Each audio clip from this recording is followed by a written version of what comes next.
The tension in First Capital Bank's marble lobby was a palpable thing, thick and cold.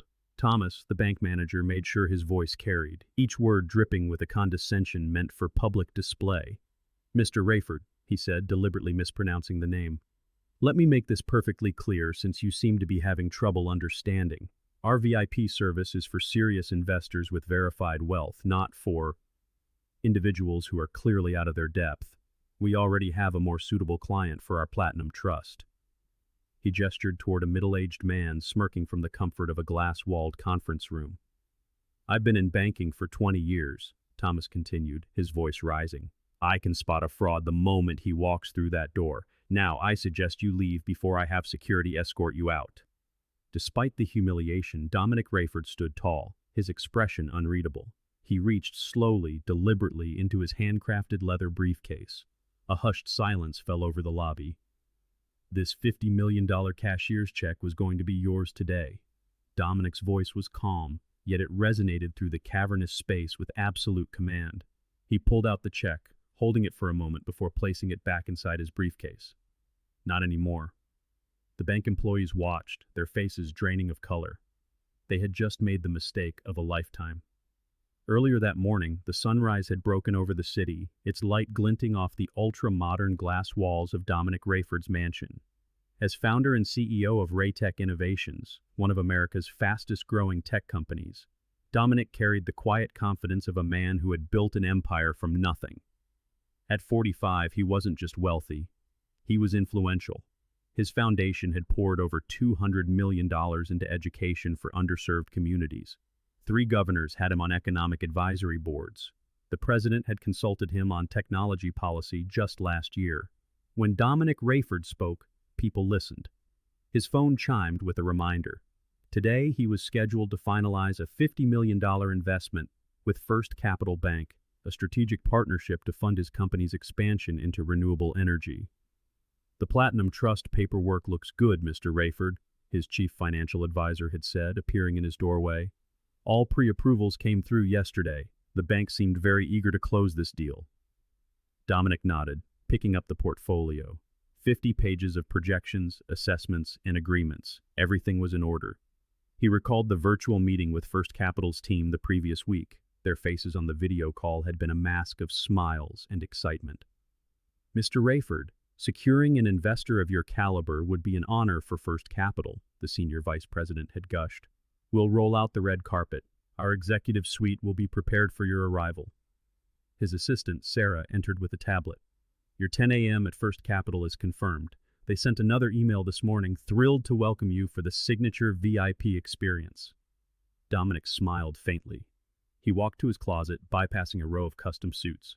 He chose dark jeans, a crisp button-down shirt, and a casual blazer. Expensive, but understated. He wasn't trying to impress anyone today. "Will you be taking the Bentley, sir?" Sarah asked. "No," Dominic decided. "The Tesla will be fine."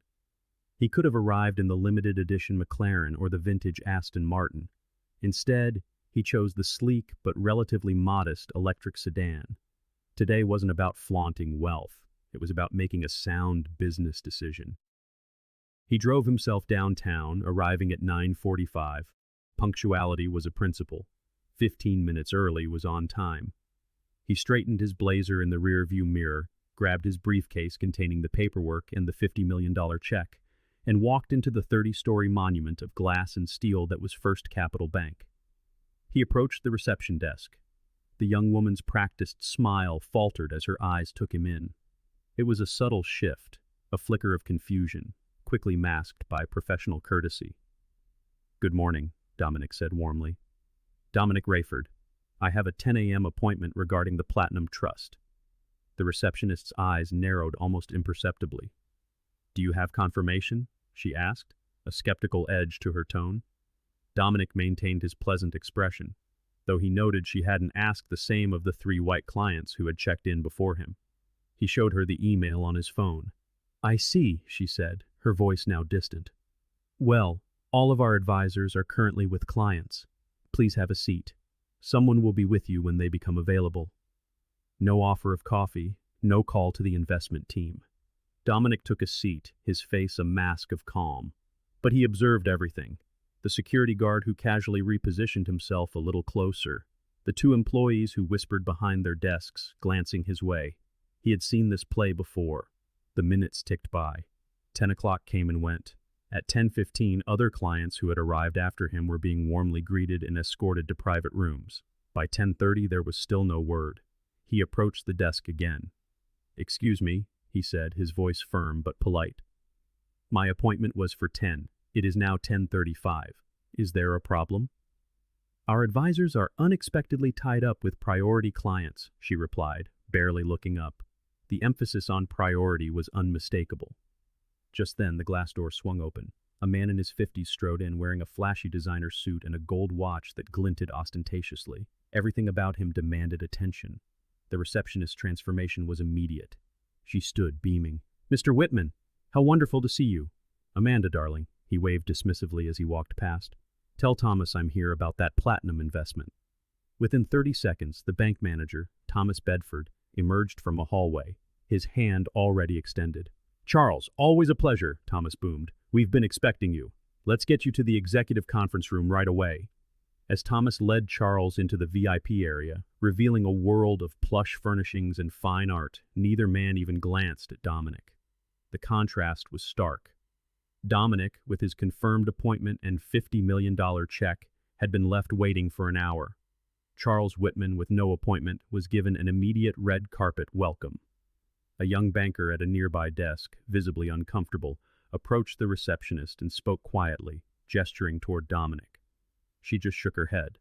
Dominic watched them through the glass walls of the conference room, Charles laughing loudly, Thomas pouring him coffee. The message was clear. After another 10 minutes, Thomas emerged and finally walked over to Dominic. His expression was one of polite dismissal. "Mr. Rayford, is it?" he asked, feigning ignorance. "I understand you're interested in one of our investment packages. However, I should inform you that we're already in discussions with another, more serious investor." His eyes flickered toward Charles. "Perhaps an account with a smaller minimum would be more appropriate for your situation." Dominic stood, his composure unshaken.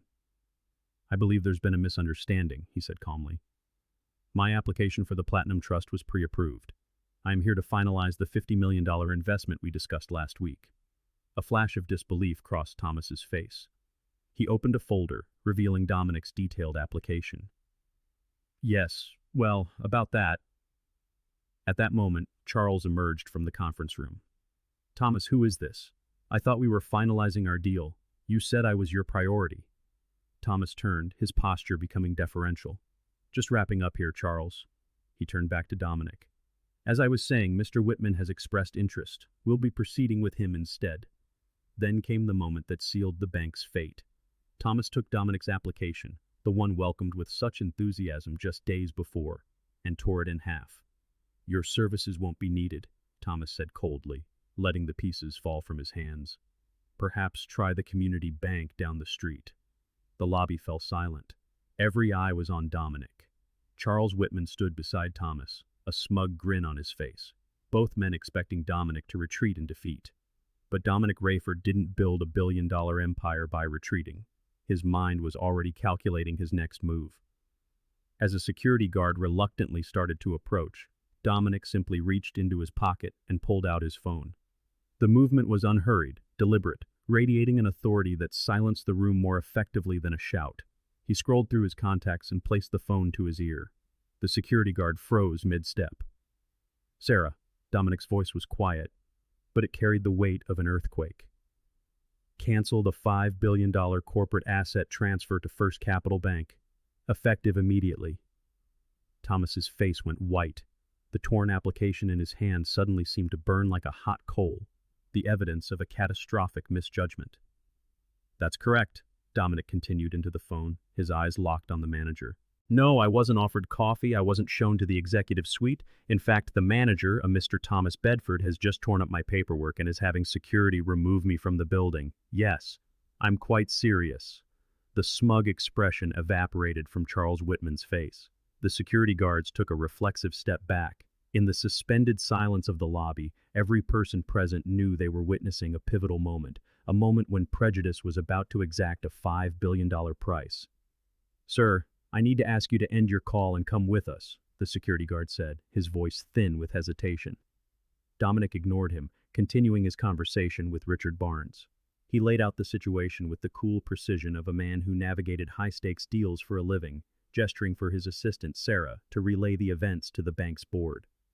Watching the scene unravel, the bank manager, Thomas Bedford, felt a surge of panic.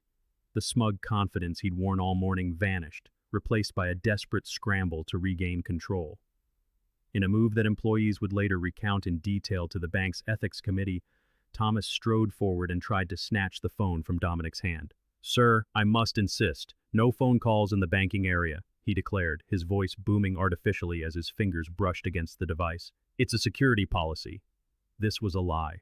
All around them, other customers were talking, texting, and browsing on their own phones. The policy was a clumsy fiction, invented on the spot to sever Dominic's line to the president of the bank. Dominic pivoted smoothly, sidestepping Thomas's clumsy grasp. He remained unnervingly calm.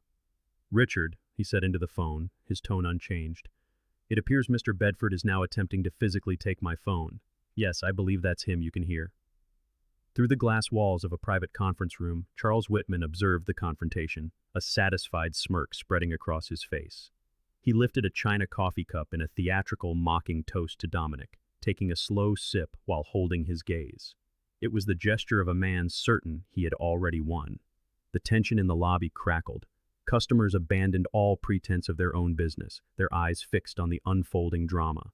Several raised their phones, recording. Bank employees were frozen, watching in disbelief as their manager escalated the situation into a volatile public spectacle. Just as Thomas lunged for the phone again, the main doors of the bank flew open. Richard Barnes, president of First Capital Bank, strode into the lobby, his face a mask of alarm. He was still in his overcoat, having clearly abandoned another meeting to handle the crisis himself. "Thomas, what in God's name is happening here?" Richard's voice, sharp with authority, sliced through the tense silence. Thomas froze, his hands still outstretched. The security guards retreated instantly. In the conference room, Charles Whitman's smirk vanished. He lowered his cup, suddenly wary.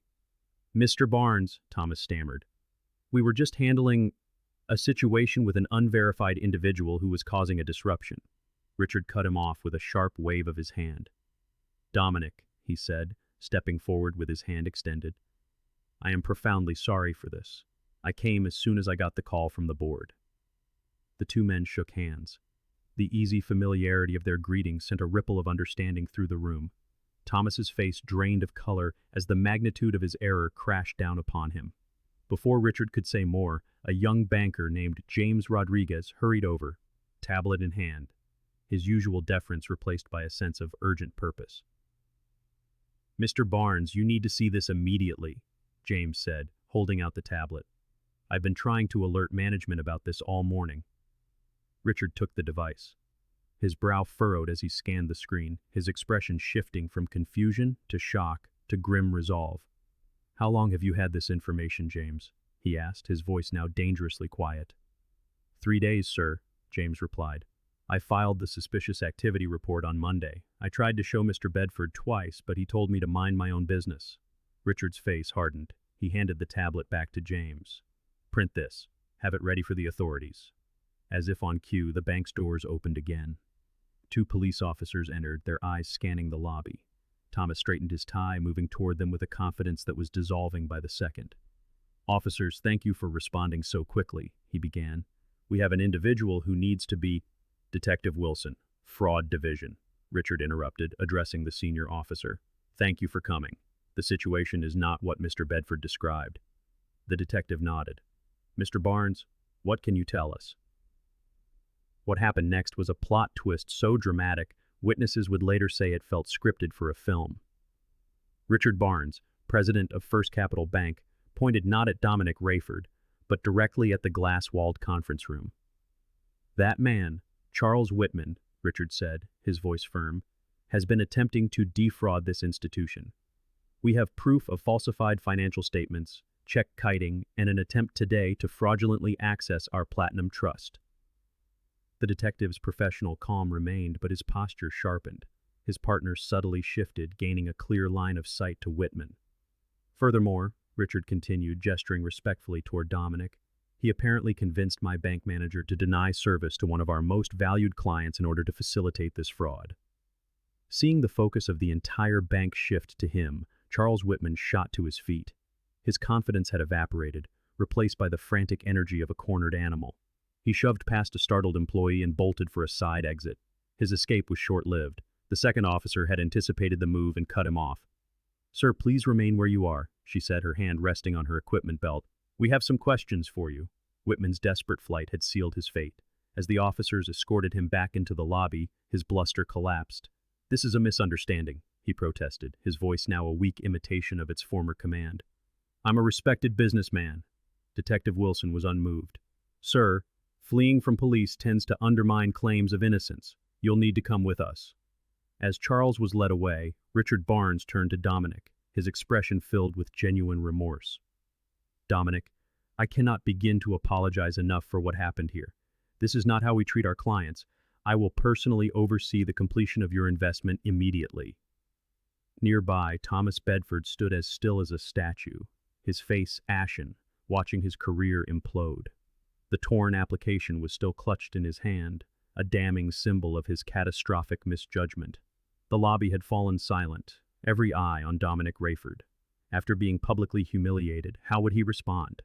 Dominic reached into his briefcase and produced a document that drew a collective gasp from the staff. It was a cashier's check made out to First Capital Bank for $50 million. The check meant to be delivered an hour ago in the executive suite over champagne and congratulations. "Richard," Dominic said calmly, "I came here today prepared to invest $50 million with your institution." Relief flooded Richard's face, but it was premature. With a deliberate slowness that mirrored Thomas's earlier act of tearing the application, Dominic Rayford tore the $50 million check in half. The quiet rip echoed through the lobby like a gunshot. "Today you've shown me exactly what kind of institution this is," Dominic said, his voice carrying to every corner of the bank. "My money will go elsewhere." The two halves of the check fluttered from his fingers to the marble floor. No one moved to pick them up. Sarah, who had been quietly recording the entire incident, stepped forward to join her boss. Together, their dignity intact, they walked toward the exit. "Dominic, please," Richard called after him, his voice laced with desperation. "We can make this right. Thomas's actions don't represent our values." Dominic paused at the door and turned back, addressing not just Richard, but everyone present. "Values aren't what you print in a mission statement, Richard," he said. "They're what you do when you think no one important is watching." With that, Dominic Rayford and his assistant left the bank, leaving behind a $50 million lesson in judgment and consequence. 1 month later, the fallout from what the financial world called the Rayford rejection was still reverberating.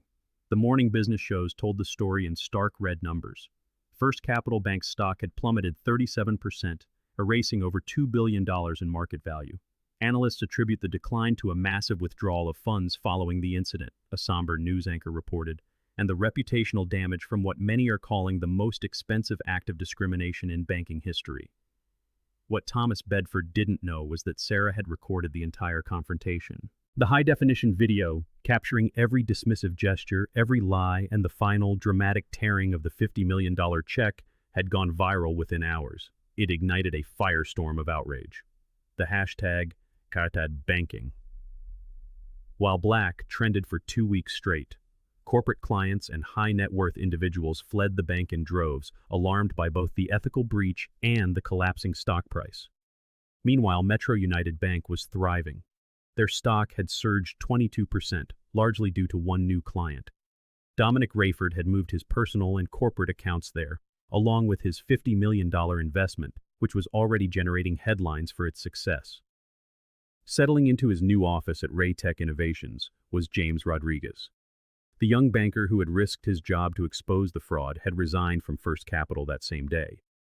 Dominic, recognizing his integrity, had hired him to lead a new financial partnerships division, tripling his salary and giving him stock options that could make him a millionaire. "Integrity isn't something you can teach," Dominic told the press. "James showed the character I want in my organization." Across town, Thomas Bedford sat in a plastic chair in another waiting room, adjusting his tie before another failed job interview. The viral video had made him unemployable. His 20-year career had ended the moment he tore that application. In the county courthouse, Charles Whitman's legal troubles had mounted. The investigation had uncovered a pattern of fraud spanning 7 different banks. My client simply engaged in aspirational financial planning, his lawyer had argued weakly in court. Aspirational planning does not include falsifying documents to secure $50 million, the judge had retorted, setting a bail Charles could never afford. Dominic Rayford, however, had channeled the experience into creating change. He launched a $10 million financial equality initiative to fund mystery shopper audits of banks and investment firms, exposing and correcting discriminatory practices. Fearing they would be next, major banks began implementing new training and accountability measures almost overnight. 6 weeks after the incident, an unusual group gathered in the lobby of First Capital Bank. Dominic stood with 6 young entrepreneurs from his foundation's incubator program. Richard Barnes, who had survived calls for his resignation, greeted them personally. The strain of the past weeks was etched on his face, but so was a new resolve. "Mr. Rayford," he said, shaking his hand, "thank you for giving us this opportunity." The bank had been transformed. The staff was more diverse, new signs proclaimed a commitment to equal service, and a digital queue system had replaced the old subjective process. "We've completely overhauled our procedures," Richard explained as he led the tour. "And we've implemented accountability metrics. If our data shows disparities in service, it affects performance reviews and bonuses." In the executive conference room where Charles Whitman had made his mocking toast, Richard turned to Dominic. "What happened to you here was inexcusable," he said, his voice heavy with emotion. "You could have destroyed this bank, and no one would have blamed you. Instead, you forced us to become better." Dominic looked at the young, hopeful faces around him. "Destruction is easy, Richard. Transformation is harder, but far more valuable. What matters is ensuring this never happens to the next person who looks like me, or like any of these entrepreneurs." Later that afternoon, as the loan officers reviewed the business plans, Dominic shared a final thought with the group. "Money talks," he said, "but character speaks volumes. True wealth isn't measured by your account balance, but by the value you place on others. In business and in life, how you treat people reveals everything." It was a lesson that had cost First Capital Bank $50 million and counting, and because of it, the industry would never be quite the same. If this story resonated with you, hit the subscribe button and share with others so they can watch too. See you in our next video.